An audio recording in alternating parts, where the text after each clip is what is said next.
Thanks, Nat. Okay, good afternoon, everybody. As you can see, I'm not Lawrence Jackson, who is the Managing Director of Catalyst Management, who organised this webinar. My name is Juliana Payne, and I'm helping out because, unfortunately, he can't facilitate today, but I know he's listening in because we've got such a great topic today.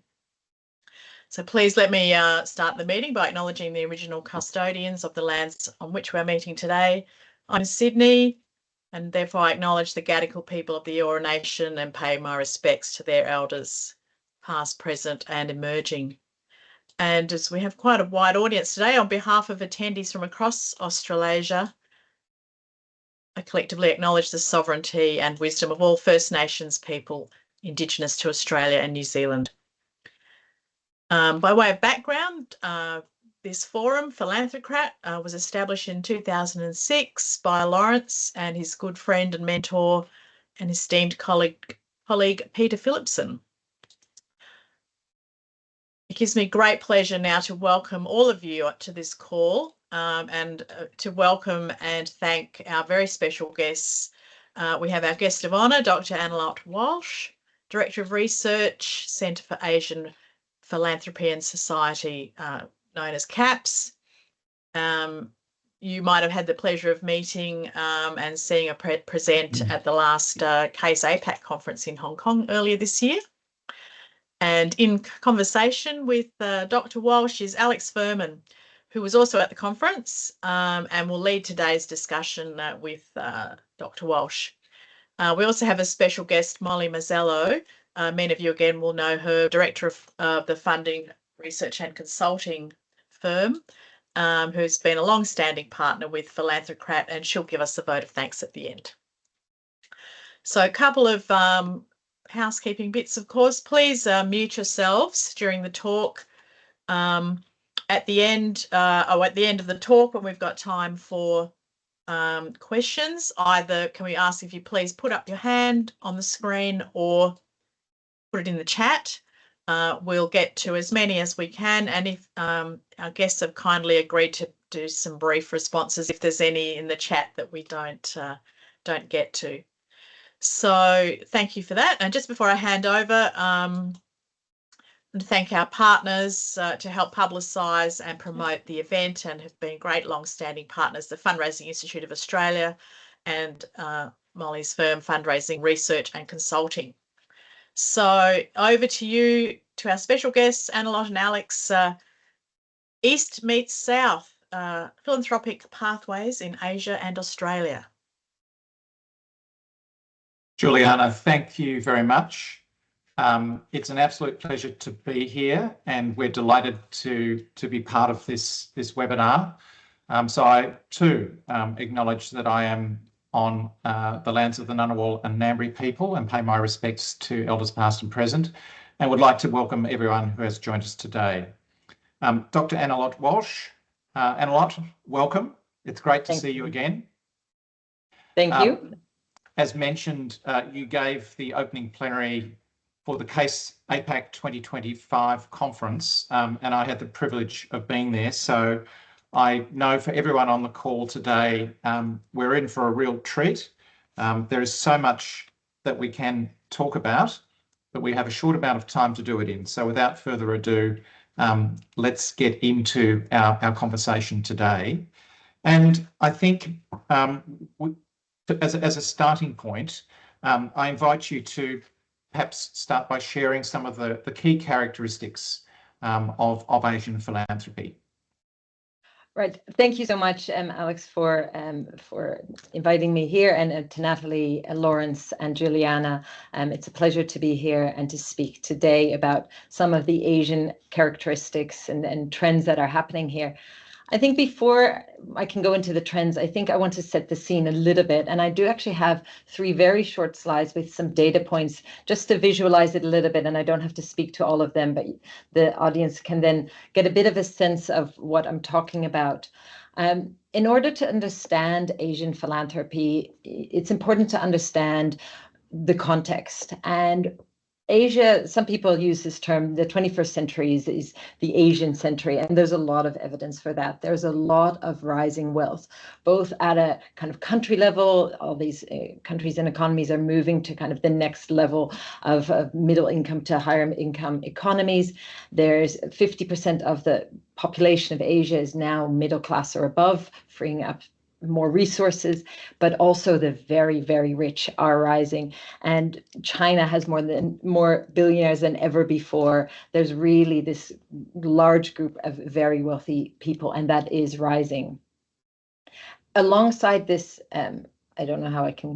alongside this rise in wealth and prosperity, we also see this rise of giving and philanthropy. And of course, this is not, although it's institutionalized philanthropy is fairly new, the concept of giving and giving to one's family, to one's community, one's kin is very deeply rooted in Asian cultural, historic, and religious roots. So it's not new, but this institutionalized giving, very large amounts of giving, is definitely something that is newer and one of the trends that we're seeing. But as you can see, there is a lot more giving that is taking place. Now, the other thing to remember, though, is while there is a lot of wealth increase, most of the countries in Asia are still emerging markets. And that means that they are still facing a lot of great social and environmental needs.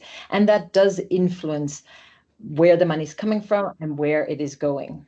So to Alex, to your question, what are some of the characteristics of Asian philanthropy? Now, there are many, and we can go into some of these or all of these, depending on what there's time for.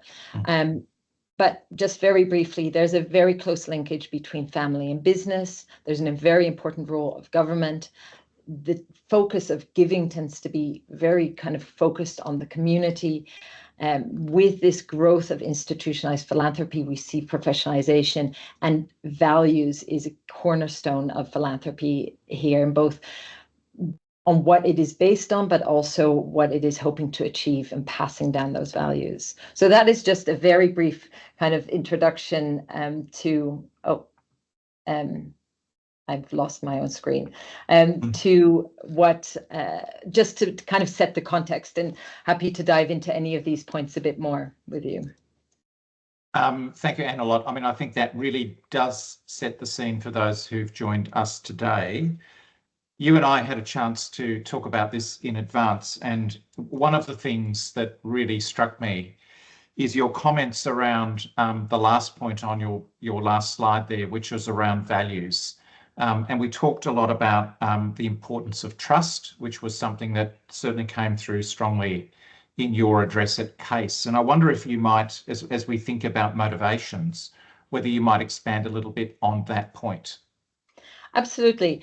Let me go into the second point about trust first. Now, to give a little bit of background actually about what we do as CAPS, we are a research and advisory organization. We are based in Hong Kong, but our work spans all of Asia.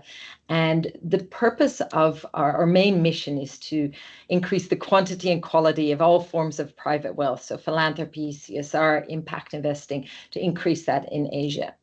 And one of the reasons why our founder and CEO established the organization because she noticed with our other co-founder that their conversations with philanthropists across the region is that there were a lot of people with a lot of money and wanting to give, but they often felt that they couldn't trust the organizations in Asia or in their communities with their money. And so they often looked across the border or to the United States or gave to the universities rather than to perhaps nonprofit organizations in their country. And there is that trust deficit there from the donor to the organization. There is also trust deficit between government and the social sector. There is that wariness and that distrust about influence and perhaps civil society movements, human rights movement in a lot of Asian countries and economies. And so there is this real distrust. This is why we established a few years ago the Doing Good Index,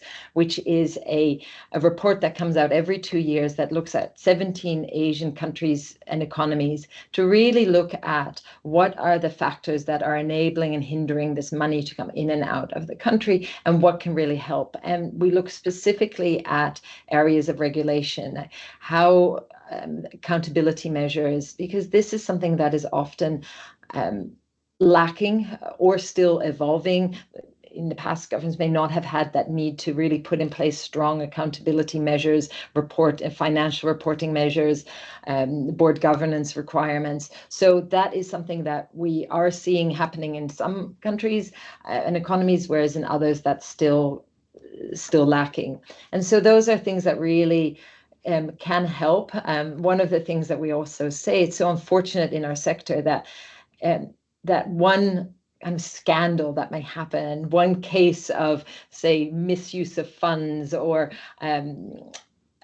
any kind of scandal that hits the news will have an immediate impact on funds to the whole sector. And you don't see the same in corporate. Say there's a case of corporate fraud in the news. That doesn't mean that people are not going to invest in other companies. But unfortunately, when it comes to nonprofit organizations, that is absolutely the case. And we have data to kind of show that direct kind of link to that decrease in funding. So trust is a major issue. And there are still a lot of work being made to help improve that over time. That's so interesting, that last point you made about that if an organisation faces a reputational issue or a trust issue, it impacts the whole sector. Can you expand on that a little bit? Why is that the case in Asia? I think it's maybe because it is still a newish sector, also because you're giving money, right? You're not investing it and doing maybe your own due diligence, but you are giving away money and you are expecting and wanting that to make a big impact and difference. And so whether or not, I think maybe because there's just this sector as a whole is more volatile, more new. And just this last week or 2 weeks, there have been 2 major cases of in Thailand where there have been misuse of funds by some monasteries. And that will have a major impact on also religious giving and giving, because people will just generally think, oh, well, if that is happening there, there's not enough accountability and oversight on these institutions to receive my money. And therefore, this probably is going to be the case on other organizations as well and may hold back with giving. Yes, I did see that news report and it really struck me because, of course, of all people who shouldn't be abusing public funds, it's monks. But yes. And just perhaps finally on this point about, regulation and reputation, what is the sector, what are different parts of the sector doing to advocate and to overcome barriers related to trust and governance? Are there concerted efforts? Are there campaigns? It's difficult to make a blanket statement for all of Asia, of course, and I should say that up front. There's big differences between the more developed economies, the North Asian countries, versus some of the other countries that are in different phases of their development. But I think the responsibility lies across different sectors, and we do see efforts happening there. So on one hand, there's the government that is or has put in place regulations and requirements around disclosure requirements, making sure that these are publicly available through web portals, and that there's audited financial accounts available, that there's board governance requirements. So on one hand, we're seeing governments making these efforts and making more of these things mandatory. At the same time, there's also responsibility on the sector itself to try and make sure that they are publishing these things, whether or not it's mandated. I find it surprising the amount of nonprofit organizations or charities that have a website but do not publish their annual reports or financial accounts.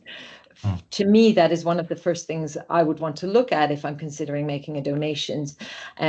So I think that is something that organizations themselves can do, as well as publishing their stories, making sure that they're showing their impact and making sure that they have a good reputation themselves. Now, of course, and this is another thing that we can talk about, is the problem is, of course, you're placing a burden on organizations to do this. Organizations that are already very much strapped for cash and probably don't have the resources to maybe make all these things or put this up on a website. So although there is, I think, a real opportunity there for organizations, it places extra pressure on them to do it. And then I think on the donor side, there is also an opportunity to demand these things, to question things, and to ask for these things, because it has a trickle-down effect. If donors are asking for more accountability and more disclosure information, that will also have that kind of impact. Absolutely understood. And look, it leads nicely into another theme that we thought we'd explore here briefly, which is the role of government. So when you talk about regulation and you talk about compliance, you know, in Australia we have a charity regulator, the ACNC, and all those things you've just been mentioning, Annelotte, the requirement to post financial reports, accountability around reporting. The ACNC has done a tremendous job over the last 10 years to bring consistency and governance to the sector. Of course, the work that you do and the research you do looks across many jurisdictions, not just one. 17, I think, are mentioned in your Doing Good Index. So can you reflect a little bit for the audience today on the importance of the role, that interaction between the sector and government, and what might be some of the lessons for us here in Australia? Absolutely. I mean, I can talk for a very long time about this, but I'll try and summarize it a little bit. I think anyone who's worked in Asia will know that the government looms large here in ways that is not the same in say, the United States or Europe, and probably in Australia, in that people pay a lot of attention to what the government is saying, and they try to align themselves with it rather than kind of butt heads with the government. And that has a lot of kind of impact on a lot of things when it comes to philanthropy. So the government has a very important role, and that in different ways. On one hand, it's that signaling effect that if the government shows support for charitable giving or support for the social sector, people tend to pay attention to that. So through things like tax incentives, it can show a really strong kind of signaling effect that we think it's a good idea that you give to the sector, and we're going to reward you by giving you really large incentives. This ranges in the region quite a bit, but Singapore really stands out there, where the government offers 100% tax deduction up to 200% of total income, or 250%, sorry, which is I think unique in the whole world. But all economies in Asia do have some sort of tax incentives, and they're actually quite generous. And so that really sends a strong message and helps people align themselves or give, even when the tax rate themselves are quite low. So in Hong Kong, tax rates are quite low, but nevertheless, that incentivizing message of that we are encouraging you to give and will reward you for that does have that effect. Beyond that, it's also through other ways where we see in countries where there's like national giving days or national volunteering efforts. When these are very much government supported and initiated, it tends to get a lot of traction and have a direct impact on giving. Again, Singapore stands out here. It has a whole giving week, and a volunteering week. So there's a lot of attention for that and a lot of support. At the same time, the government is also obviously responsible for creating the playing field in which this all takes place. And this is where we see really these mixed messages, though. And this is where we try and have these conversations with government about how they can maybe make things easier or difficult. Because on one hand, we are seeing all these efforts of governments trying to simplify certain regulations. They're moving application processes online. They are often making or governance requirements, more mandatory. So we're seeing these positive developments on one hand. At the same time, especially in a number of countries in the region, we're seeing this increased wariness of the between the government and the social sector, where it is wanting to exert a certain level of control, especially when there's money coming in from overseas. We see this especially in countries like India under the FCRA Act, in China, Vietnam, where there's a lot of scrutiny on money coming in, and that places a lot of burden on these organizations.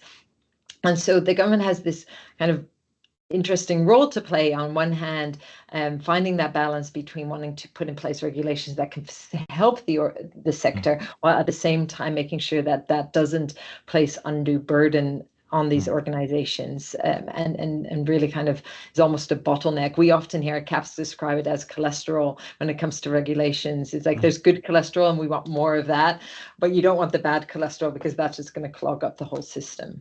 Yeah, they are such interesting reflections. And, you know, if I think about a few things you've said today, the notion of trust, and how that develops from an individual perspective and through families, and you think about the role of governments and regulation, I imagine many on this webinar today would be interested to hear your thoughts, or does anything coming up in your research around Asian attitudes towards donating in Australia? Because if you think about it, you know, we have a well-regulated charity system, so that should inspire trust from an organisational perspective or a compliance perspective and regulatory perspective, and obviously a charitable sector that's been developing, you know, strongly. Is there anything that comes up in your work around Asian attitudes towards giving in Australia? We've never really looked specifically at that, but there are some thoughts that I can form based on some of these characteristics that I can go into a little bit more. So from that last slide, those key characteristics of philanthropy. One of them is good news and the other one's maybe not so good news. So let's start with the good news, which is, or not good news, which is about that the tendency of philanthropists in Asia to focus their giving locally. There is generally a preference, and this is partly because there's still so much of a need in Asia. There's still a lot of problems that need to be met, and issues that need to be addressed, as well as this deeply rooted sense of supporting your community and family. And so we do see a larger amount of money going towards the community, towards areas where the families are from, where they have their business interests, or where their heritage is from. We are about to publish a report that comes out in 2 weeks, which may be of interest to some on this call, where we profiled 5 families in Asia about their philanthropic giving, the motivations, who they give to, why they give to, and their setups. And we did find that all of these, and of course this is not completely representative of all of Asia, but where they were giving to was very much either from where their grandfathers or where their family heritage was from, or where they had their business.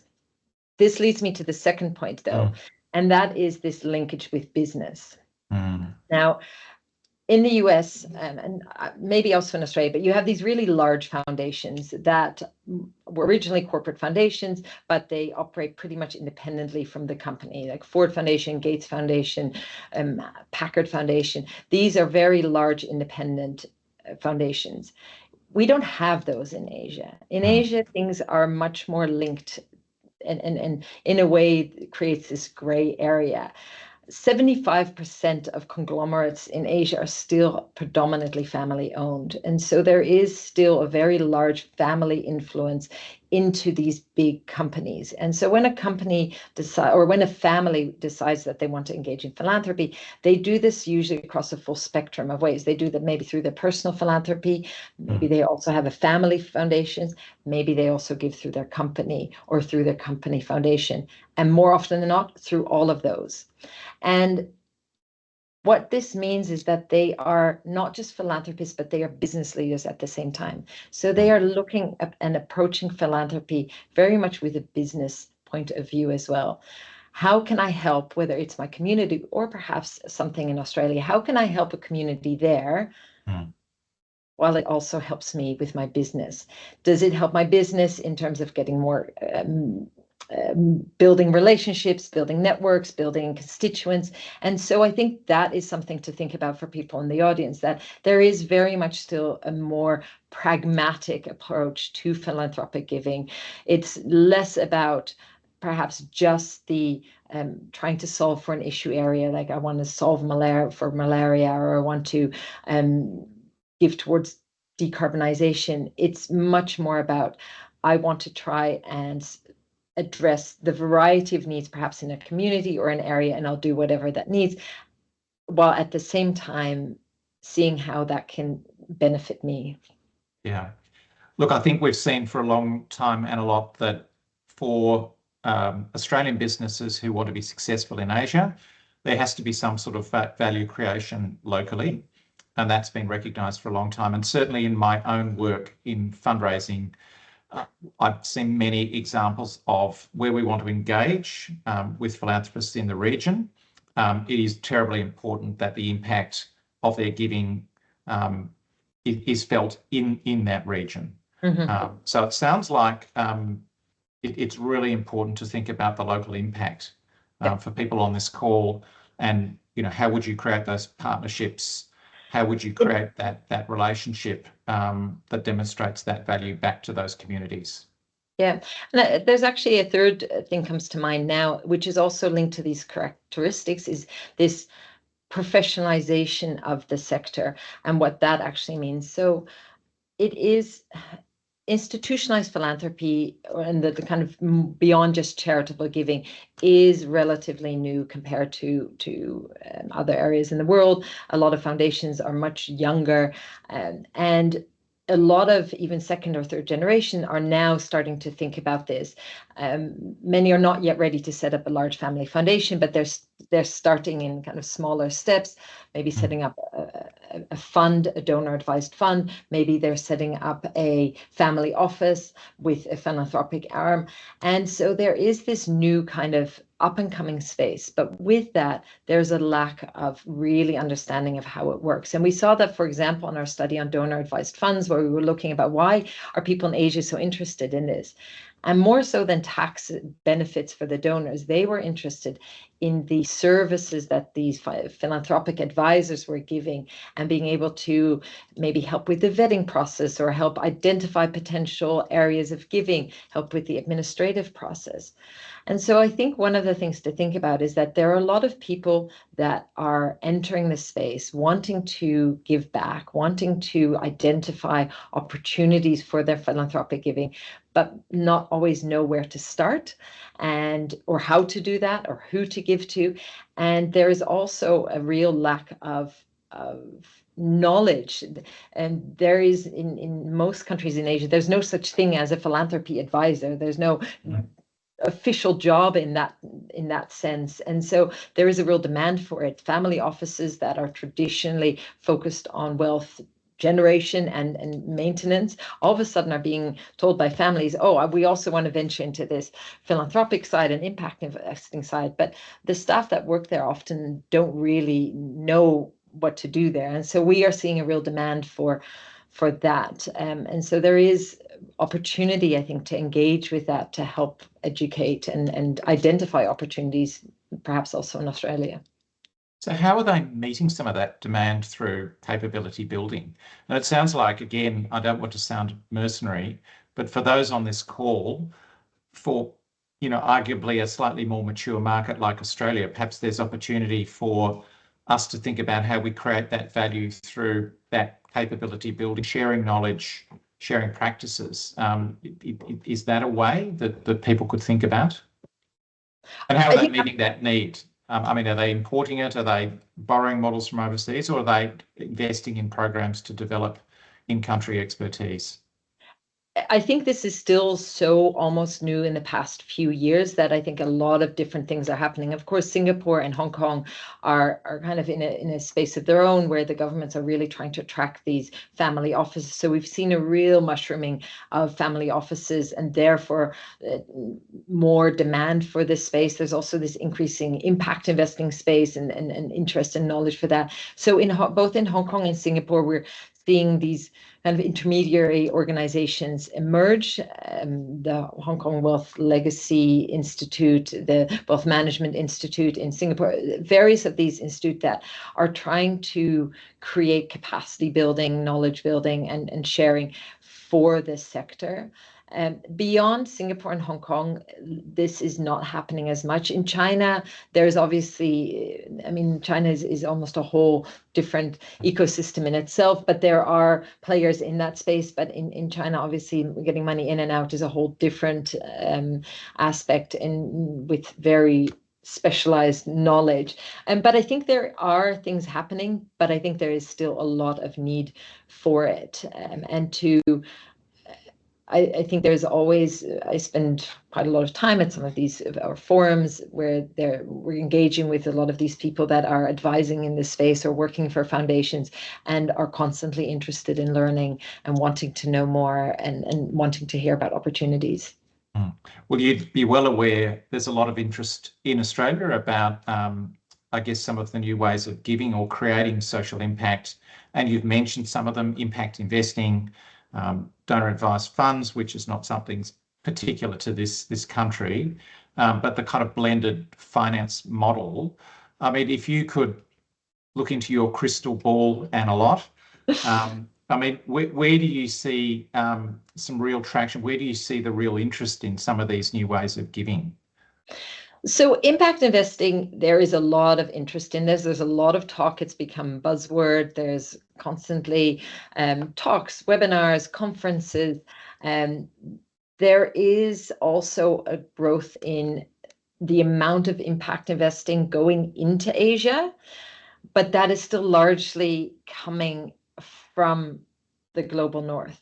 What isn't really happening yet is, I guess, the impact investing originating from Asia as much. Of course, there's exceptions, and of course there are huge Asian impact investors. But if you look at it at a global scale, it's quite a small amount.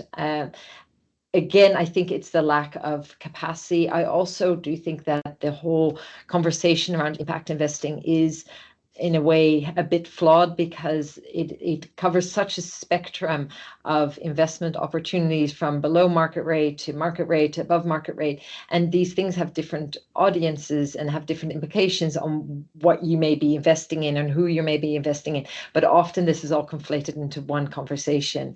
And so I think what is needed there when it comes to the Asian audience is education and capacity building, helping both the advisors as well as the donors themselves understand what impact investing really is, the how-to, the spectrum of the portfolio approach as well, that actually, if you're going to invest or wanting to engage in impact investing, quite often it should be accompanied by grants as well, and giving grants to help perhaps bootstrap an organization, and then later you provide the investment funds. So really there, I think there is interest, there's a lot of talk about it, but it's not really turning into a lot of kind of the next step. The other area where, so donor advised funds, it is something that is becoming more and more interesting here. And I think it is interesting for the Australian audience to understand what they are in Asia and why people are interested in it, because they are a vehicle for giving potentially overseas as well, because these organizations or the donor will have already received a tax benefit by putting their funds into this donor advised funds. For those who don't know, a donor advised fund is essentially a fund held by an intermediary organization. It's like a bank account, and the donor gives it to this organization. It will get an immediate tax benefit by just giving it to this organization, and then the organization holds these funds and then disperses them to projects or organizations over time, and often provides this advisory services or at least administrative services to it. We're seeing a lot of growth in it in Singapore, as well as a bit in Hong Kong and in China. Most likely also this related in Hong Kong and China about the difficulties of actually, it is a way to perhaps facilitate money coming in and out of the country. And then a third one, I think that is interesting, but it's also a bit of a is this whole thing of digital giving. It is, on one hand, Asia is the most digitally connected, I think, continent, far outpacing other areas of the world. In India, everyone, even the smallest like street vendor, is connected to digital payment systems. And so there's a huge opportunity there for giving through digital means, crowdfunding platforms, all of this. But at the same time, governments have not really caught up in regulating that. So there's this whole risk of, okay, well, there's this opportunity to really leverage that opportunity for digital payments and digital transactions, yet it also puts a lot of pressure on organizations and donors in terms of fraudulent mismanagement and making sure that that is regulated. This is such a rich topic. We are coming up to the time where we will invite questions from those who've joined the webinar, Annelotte. But could I, perhaps we can sum up this part of the webinar. I was really struck, and I really commend everyone here to go to your website, the CAPS website, and to look up the Doing Good Index. It's a free download. But one thing that really struck me in your report is that if Asian philanthropy was to match US philanthropy in terms of percentage of GDP, that could unleash over $700 billion US in capital. Now, I think many on this call would be aware, the ACNC releases a giving report each year. It's about 13 billion in Australia. So, you know, it's a vast amount of potential opportunity. If you can, I know this is asking a lot. If you could give a few takeaways for the audience, you know, thinking of all these rich themes, an Australian looking into Asia, what would be your top tips in terms of thinking about the opportunity, thinking about the space, and ways of going about engaging? I think the important thing is to really try to understand why Asia is, or try to understand Asia. I mean, it is the reason why CAPS exists, because a lot of the research, a lot of the models, a lot of the knowledge about philanthropy comes from the global north, and it is permeated through reports, teaching models, through also funding pressure, the big foundations that are placing their agenda on what they think works. And although there is overlap and there are things that resonate in Asia, there are these unique characteristics that mean that things don't always work the same way, and that certain things resonate more or less. Just to very quickly give an example around collaborative giving. Collaborative giving is a real buzzword in the United States. Let's all pool funds and let's all fund big things because we can't go about it alone. That you need to understand in Asia that people are a lot less willing to just put their money in a fund and then stand back. They want to be involved. They want to, why would they do that if they can do it themselves and probably have both more direct impact and see the impact they're having, as well as have their name visible to it. So it's important to kind of understand these things. So my top tip would be through events like this, or through really talking to people in the region, trying to understand the audience that you're talking to, and not just assume that the donors in Asia are going to have the same motivations and the same things that they're interested in as perhaps in Australia or elsewhere. So that would, I think, be the best, my top tip. That's a wonderful tip, and I think it would resonate very strongly with all those on this call. It's something I think we intuitively know as people seeking to amplify impact in communities through philanthropy, but it can never be strongly reinforced enough, in my view. So sorry, Alex, if I can just say to that point, you already directed people to our website. All of our reports are available free to download. And we also have a microsite, which is a slightly, I'll put that in the chat later, where you can play around with data. So there's a lot of insights there. So hopefully that could be a first step in trying to understand this space more, because this is exactly what we try and do, showcase what is working in Asia and why. That is brilliant. And I would love to talk to you for so much longer, but I think it's now time to allow those who've joined the webinar to ask their questions of you. Absolutely. So I'd like to turn it over to those on the call to put the questions in the chat. I think Juliana is going to advise us on how we could do this in an orderly way and attend to as many questions. Thank you, Juliana. Sure. No problem at all, Alex. I've got a couple in the chat already, so we'll go to those first in order of entry, and then we can ask people to put their hands up or enter some more. So the first one for Annelotte is what are the attitudes towards faith-based NGOs in Asia? Excellent question. And I didn't get to it. Faith-based giving is really, really big and a very big opportunity.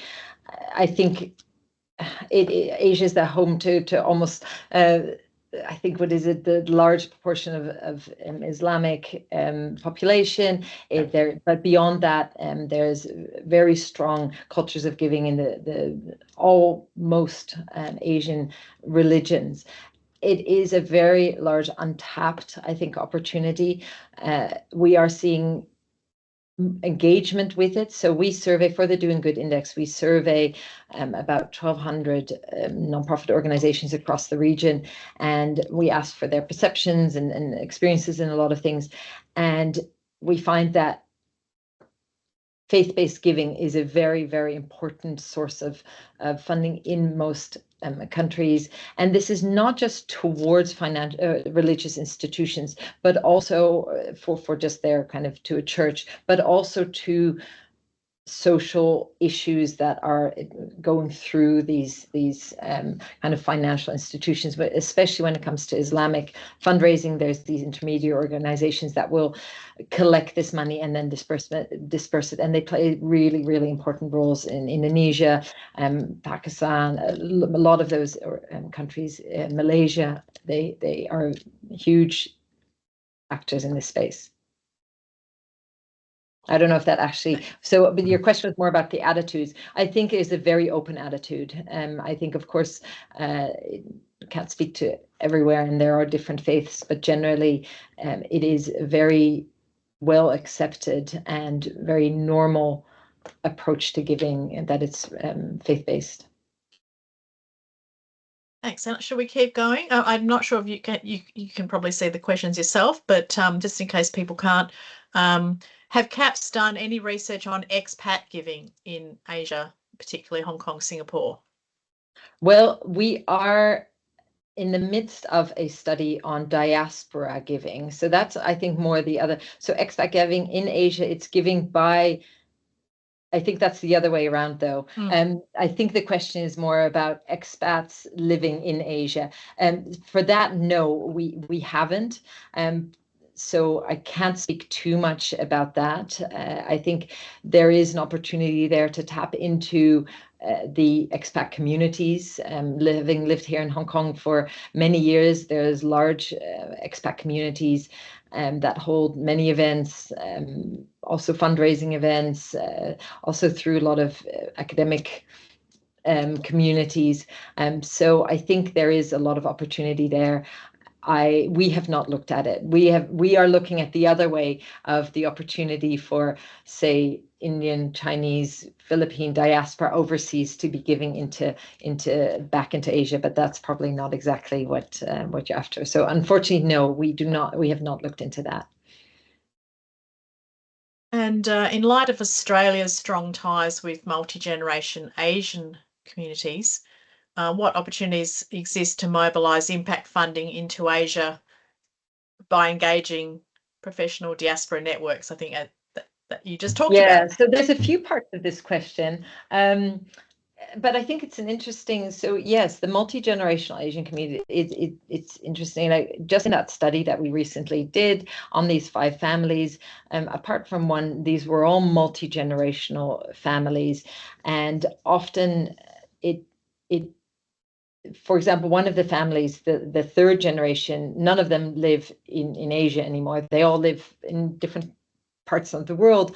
But actually, this ties back to that values giving, that why they see this family philanthropy through their family foundation as an important vehicle for giving is because it is the glue that keeps them together. And as each generation starts getting larger and larger, and perhaps moving overseas, it is a way to keep the family values, to pass them down through the family, and to also keep the younger generations engaged with the older generations, and to discuss areas of where they want to be giving to. And so it's definitely something that I think when it comes to these larger multi-generational families, it's definitely, but as well, it's often the younger families, and as it gets bigger, they need more help, right? Because it's fine when you're just as parents and the children, but as the family gets larger, it means that you need more people, and you often need people to also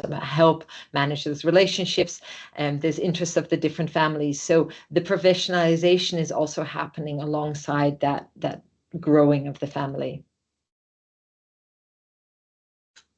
Thanks. We've got a few more questions coming through as well. So the next one asks, given the mistrust or dislike displayed by many Asian governments for civil society and more vocal CSOs in particular, what kind of charities, if any, are receiving favourable government views? And what do Asian governments see as the role of the third sector? Yeah.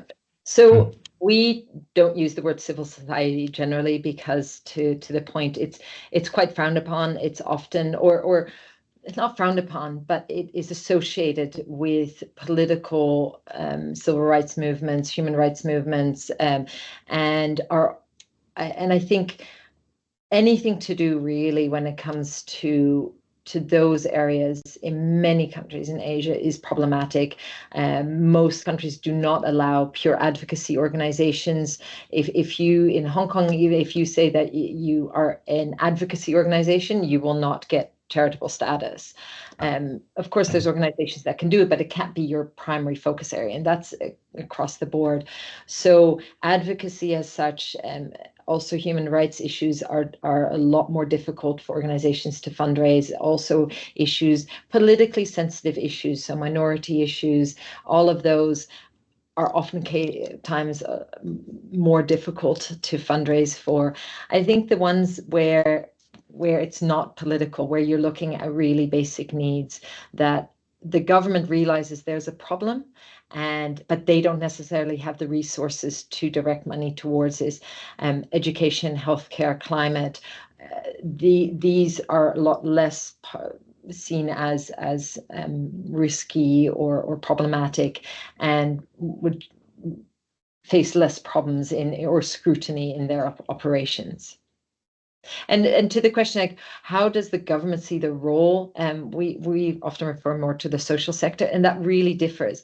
And I think on our Doing Good index, we often say the countries and economies that tend to do well are those where the government sees and views the social sector as a partner and engages with it and has regular meetings with it and allows for conversation, what they need, and back and forth. And we definitely see this both in Taiwan and Singapore.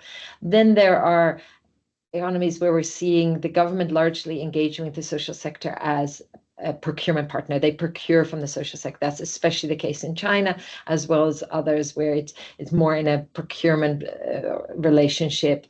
And the countries that do less on are in the lower categories on the Doing Good index, that's where you see this more potential mixed feelings between the government and the sector as a whole. I guess. Sorry, I was just going to jump in here because and again, commending this report, and to this question from Sabine, you noted the top two areas of work were education and community development. Yes. So obviously they feature very, very strongly in terms of the kind of charities. Would it be fair to say they are the kinds of charities that governments are favourable towards? Yeah, I mean, I don't want to make a blanket statement that that's the case everywhere, but given the fact that most of these economies are still emerging markets facing huge issue when it comes to health, community development, education, yes, we're seeing that definitely that is an area where there's a proliferation of these organizations, and a lot of those are working in this space. And this might be also a bit related as well, and how do governance structures in various Asian countries impact the effectiveness and sustainability of philanthropic initiatives? That's an interesting question, and I don't think I can make an absolute statement here because it really differs. The interesting thing is, I mean, Asia, the governments tend to change quite rapidly in many countries. And so over the years that we've been doing Good Index, we've seen a lot of changes in governments. And in some cases, that does impact a lot. In countries such as Malaysia, we see major, Sri Lanka, we see major changes in attitudes and towards the sector depending on the government, and it really fluctuates. It's not so much about the governance structure, but more about the ruling party or the president and their sense of engagement with the sector and valuing that. And so I don't think it has to do with the governance structure. Singapore, which does really well, has a very different governance structure compared to Taiwan, which sits together in that highest category. So I don't think you can say it's about democracy or an undemocratic or a certain type of governance structure, but the impact of the people in charge and the political party and their approach does really matter, and that does fluctuate quite often. Now, I'll just say we've got one more question on the chat. So people, it's your last chance to either put your hand up or add a question to the chat, and we have got one more as well. So I'll read this out. So given your comments, Annelotte, about Asian philanthropists making contributions to their closer communities, to what extent are they amenable to making contributions towards organisations well outside their geographic areas for purposes that could make reasonable impacts on them directly and their communities? I think the case could definitely be made. Of course, as I said, there is often that preference to give to their community, but that doesn't mean that they don't. You also give anywhere else. You also see a lot of wealthy individuals in the region give back to their universities or back to other areas that is not perhaps where they are originally from. I think they would be amenable if there is other interests in it for them. So this perhaps business interest or other connections that could make it more interesting for them. So I think it's what's in it for them almost, or what's the selling point? Why would a donor in Hong Kong want to give to a charity in Australia? I think it's about trying to figure out what's the win-win there? What's the selling point? And there's a further development question here. Interested in the stats and attitudes to giving to addressing global poverty. Any insights as to how Asian philanthropists view and or value global equality and the role they can play in achieving this? I think it's difficult to, again, make an absolute blanket statement on how all Asian philanthropists view this. My sense, and from conversations, is that the focus is more on their own country or community rather than globally. One area where we see this, for example, is around climate change, where in a way the world is talking about global climate change. For a lot of countries, there's still emerging markets facing major issues, and the focus on decarbonization is perhaps not as much of a focus for many people, because they're still trying to, yes, climate's important, but they're looking at it, how can we address some of these issues and solve for more building resilience rather than, and it's more at a local level. What can we do to help our country address some of these issues, or how can we reverse some of these things, rather than how can we solve global climate change? It's more still domestic focused. Alex, are you happy to wrap up now, and I'll hand over to Molly? Did you want to say a few closing remarks? few closing remarks. So look, firstly, Annelotte, thank you so much for sharing these insights with all of us today. As you've pointed to, I'd really encourage everyone to look at the website, to read the indexes, because there is just a trove of information to be gained and to be gleaned. I think what you've illustrated today is that we need to give very deep thought. We need to really understand the motivators, the values, the intrinsic nature of the culture in order to think about ways that we might engage and to really look at that notion of reciprocal benefit and value into local communities. So I just want to say thank you very much for, I suppose, allowing us to dip our toe into what is a very, very big set of waters, and really encourage everyone to explore and to go on that journey, because regardless of whether we might secure funding or not, I think there's just so much to be learnt from engaging with the approach and the thought leadership that is emerging in Asia. So I want to say a huge thanks to you, and it's great to connect again. And I really want to thank the Philanthrocrat team and Lawrence, who is somewhere here on this call, for the opportunity to explore this topic today. So Juliana, thank you, and I'll hand back to you to close. Great. And I would like to introduce Molly Mazzello from the fundraising research and consulting firm to give us a little vote of thanks. Thanks, Molly. Thanks so much, Juliana. Just wanted to echo Alex's thanks to Annelotte for sharing all of your insights today on what is really a very, very big topic. And also to thank Alex for your very thoughtful facilitation of today's discussion. Thank you both for sharing your time and your knowledge with us today. And also to acknowledge and thank Nat and Juliana at Catalyst Management for organizing today's session, but also countless past sessions, both virtually as well as in-person sessions. They are so incredibly valuable to the sector. And then to Lawrence and Philanthrocrat, which has been doing this for almost 20 years now. I think I went to my first Philanthrocrat in-person session about 12 years ago, and have continued attending virtually and in person for the last decade. And really appreciate all of the philanthropic learnings, the fostering the exchange of knowledge and ideas and experiences across the sector. So thank you. Thank you everyone for attending and taking this time today.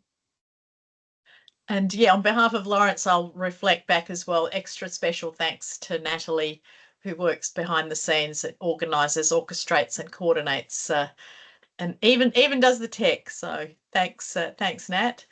And thank you again to our guests. And we're right on time. So see you all later at the next Philanthrocrat. Thank you. Thank you. Bye-bye.